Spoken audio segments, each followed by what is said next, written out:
Մենք հասանք այնտեղ, որ այսօր ժողովրդավարությունը իրականություն է եւ դուք էլ այստեղ կանգնած հարցերը ազատորեն ուղղում եք եւ դրա Չէ, դուք շնորհակալությունը ժողովրդին հայտնեք, որտեվ ժողովուրդն է 2018 թվականին հասել, որ որևէ լրագրողի բերան չի փակվում, որևէ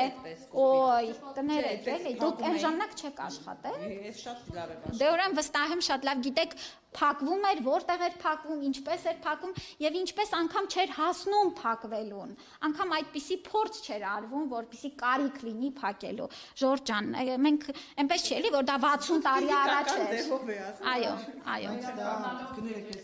Ես կարծում եմ, որ եթե անձը գիտեք ինչ, անձը հստակ պրովոկացիա էր իրականացնում մարդկանց հուզմունքների վրա խաղալու եւ կարծում եմ, որ Փաշինյանի ընտանիքից էր Նիկոլ Փաշինյանն ասում է ժողովրդի ընտանիքն է, Հայաստանի օջախն է։ Փաշինյանի ընտանիքի անդամի հետ այդ ինչպես վարվեցին Տիկինավան։ Ընդհանրապես մեր երկրում իրավակարգը վերաբերում է բոլորին, Փաշինյանի, վարչապետին, նախարարներին, բոլորին, անկախ նրանից, թե ով են նրանք եւ ցանկացած անձ, ով որ իրականացնում է պրովոկացիա, ով որ իրականացնում է Այդ կարծիք էր ընդհանրապես։ Դե դուք ձեր կարծիք ունեք, ես էլ այնտեղ եմ իմ ներկայացնում եմ, այն ինչ որ ես եմ զգացել եւ այն ինչին ականատես եմ եղել, դա թույլ տվեք ես էլ իմ կարծիքը արտահայտեմ։ Ժողովրդի հետ ազնիվ փոխհարաբերությունների մասին խոսեցիք, Տիկին նախարար, այդ ազնիվ փոխհարաբերությունների համատեքստում արվող քայլ չէ, արդյոք օրինակ ԴՆԹ անալիզի հանձնումը ամենայն հայոց կաթողիկոսի եւ իժդստեյ կողմից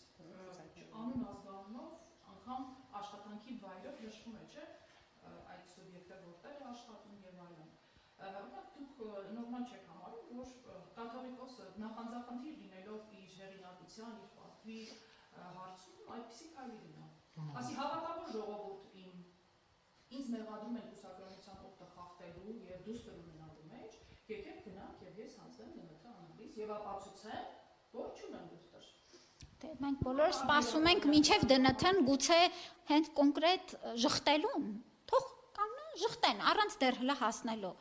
որևէ ժխտում եղել է։ Վերբալ առնող ոչ։ Դարձի։